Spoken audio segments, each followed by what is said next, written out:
Menurut perhitungan manual, saya memperoleh nilai 67 poin untuk jejak karbon saya. Hal tersebut berada pada rentang sedang, yang berarti saya masih memiliki perilaku yang menyumbang emisi karbon ke lingkungan.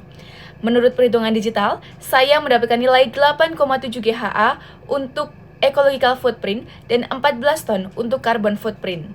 Hal tersebut berarti saya masih menyumbang sangat besar emisi karbon ke dalam lingkungan. Ada dua yang tertinggi, yaitu konsumsi pangan dan konsumsi shelter atau penggunaan energi rumah tangga. Ada 3 hal yang bisa saya lakukan untuk mengurangi jejak karbon saya. Yang pertama adalah mengurangi konsumsi dengan pangan yang memiliki jejak karbon tinggi, utamanya adalah daging merah.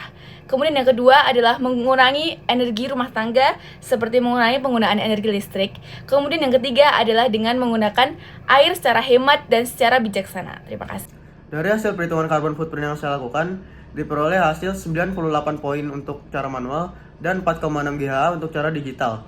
Hal ini menandakan bahwa carbon footprint yang saya miliki masih cukup tinggi.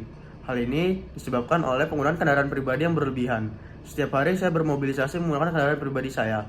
Hal yang bisa saya lakukan untuk menguranginya adalah menggunakan transportasi umum, berjalan kaki jika jaraknya dekat, dan menggunakan kendaraan dengan emisi yang lebih rendah.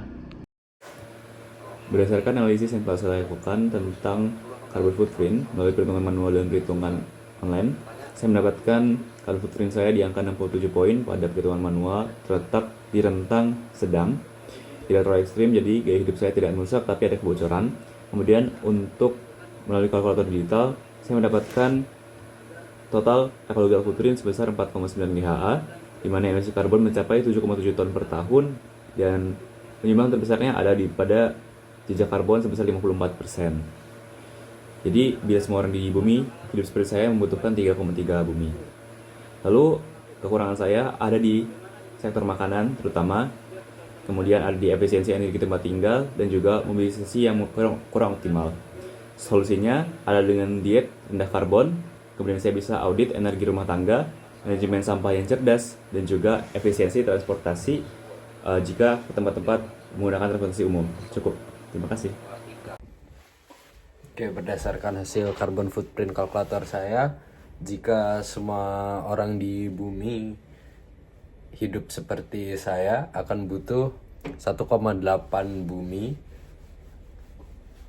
Tapi kalau misal diaproksimasikan akan butuh 2 bumi untuk bisa mencukupi semua kebutuhan dari manusia yang hidup seperti saya. Lalu ada 3,0 global hektar ecological footprint yang saya hasilkan, dan sekitar 3,5 ton dari karbon dioksida yang dihasilkan per tahunnya. Terima kasih. Berdasarkan hasil dari kalkulator daring saya menunjukkan bahwa penyumbang terbesar jejak karbon berasal dari makanan sebesar 1,4 GHA dan energi rumah tangga sebesar 1,1 GHA. Selanjutnya adalah barang konsumsi 1 GHA, jasa 0,7 GHA, dan yang paling kecil adalah transportasi sebesar 0,4 GHA. Sementara itu, hasil perhitungan manual menunjukkan skor 65 poin yang menandakan bahwa aktivitas saya masih menghasilkan emisi yang cukup tinggi dan perlu dikendalikan melalui perubahan kebiasaan. Nah, beberapa upaya yang dapat dilakukan adalah mengurangi konsumsi energi, menghemat penggunaan listrik, serta membatasi pemakaian air dan alat elektronik. Selain itu, penggunaan transportasi yang lebih ramah lingkungan juga dapat menurunkan emisi.